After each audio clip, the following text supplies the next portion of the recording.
this role, you were just a sweet, wonderful, supportive man. What did you think about it when you first read the script? I like the script. I like that he sort of turned it upside down and did it from a film perspective. I like the subject matter. I liked that it touches on a subject that's taboo. People don't want to talk about. That always intrigues me about anything I do. I want people to come out of this movie with a sense of concern, sense of empowerment. You know, I want women to feel the importance of expressing their innermost secret fantasies and desires and not feel ashamed or guilty. And I want couples to talk to each other. I want communication to be a priority because that's the key. And so I was really happy to be a part of it. I remember when J.J. Abrams was, he wrote the NBC show for you.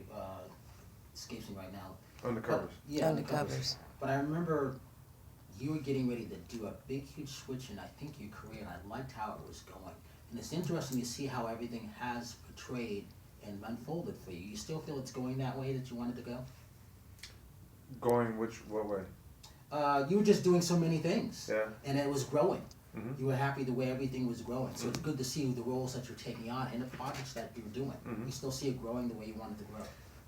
Yeah, you know, every project serves a purpose, and at the time that you're doing it, you might not be aware of what that purpose is. You know, Undercovers was tremendous for me. People I work with, you know, JJ, great influence, very inspiring. I learned a lot. It also showed me that anything's possible, because when I first read Undercovers and they wanted me to meet on that, I refused because I thought it was a waste of my time. Oh, man. Because traditionally, those kind of roles wouldn't go to someone like me. And only after the casting director called me on my phone and basically begged me to come in and did I meet with them. And it just showed that even I had a limited perspective on what could happen, what could be done. And it taught me a lot. And now, one thing I realized also is that everything happens for a reason, and I have to travel on my journey at my own pace. And I can't look left and I can't look right and take somebody else's career as a barometer of what my career should look like. And that's helped me in life in general, because, you know, we all have our own individual paths that we have to walk on at our own pace. And and I also realized that, you know, I put my family first. My kids and my wife are my priority, and everything falls into place around that. I've turned down, like this season, pilot season, I've turned down 3 different pilots because they weren't shooting in LA. They were really attractive pilots, but I don't want to spend 8 months away from my kids. I just don't. And I don't want to do a movie that shoots 5 months in Romania. I don't care what kind of movie it is, because I want to be with my kids. And in 20 years, 30 years, nobody's going to give a hoot about whether I did this movie or not. Mm-hmm. But I care about the relationship I have with my kids in 30 years. Was that a good role that you had? Because you know, as you're talking about your personal, I can actually relate to that part of the film where you're the caring father and you're always there for your kids. Oh, it was easy for me to do that. I mean, that's my life, you know. And the challenge started when Jason finds out about the parallel life his life has been leading. That's when it becomes tricky and interesting for me, because you know, the heartbreak and the blame, but also the guilt you feel yourself, because you played a certain part. Yes. You have responsibility Yes. too. So to look at that and to have to face that, you know, and then to figure out how are we going to move on? How are we going to move on? Am I going to have a relationship with this woman who I thought I knew, but now she's somebody completely different? The shame, the embarrassment, you know, socially and just yourself. that really, really intrigued me about the character. Yeah, I like that. Well, I have to say though, you've always been in great shape. Thank you. But Got a question? no, I just have to say. Wait. Is that a question or? Wait. Okay, I have a question, but still, with the lovemaking scene, I'm going like, oh, okay. I mean, wow, and your body beautiful, and I was like, wow. So, and I've never What's the seen you question? like that. Wow. How comfortable were you doing that? The love making scene. Okay, I finally got it. Well, no. First of all, it was important to me that again that I trusted the director to make a choice between, maintaining the creative integrity and not going to cheese land. Right. And I knew he wasn't going to do that. So I felt comfortable.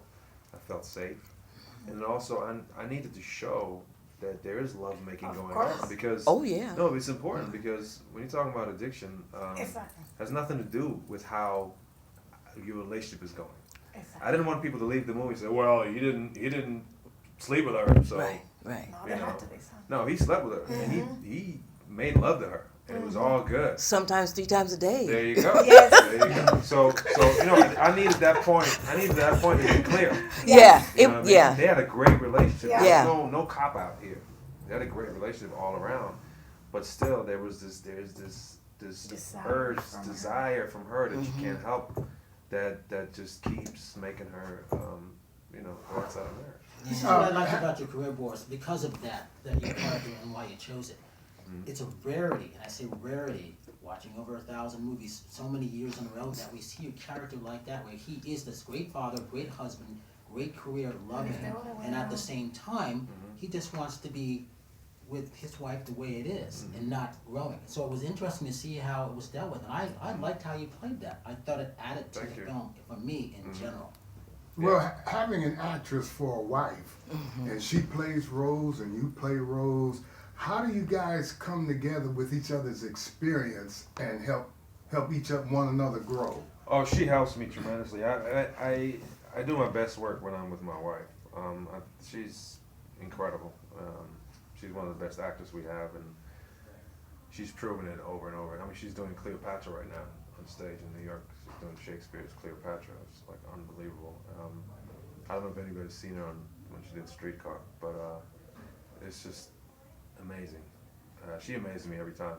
So anytime I can work with her, it's a great thing. And it's awesome because she understands what I have to go through in a character like this, and we break down the script, and she helps me see things that I wouldn't see by myself, and vice versa. So it's a good thing to have somebody like her in my corner. With a movie like this, it's a little tricky because there's those scenes, and it's not easy to watch that. And like I choose not to watch her in those scenes. Like I know when she did Remember the Titans with Denzel, and I know when to leave the room. Or use the bathroom, I know when to go in the kitchen, make a sandwich, and come back. Oh, what did I miss? Nothing. Okay. Women are different. They want to know everything. It's weird. Like they're like a little masochistic at times, where they want to see the scene and then they want to punch you in the side. Right. But no, she's amazing, and even movies like this or what was it, Baggage Claim with Paula Patton. It's such a technical thing to shoot those scenes.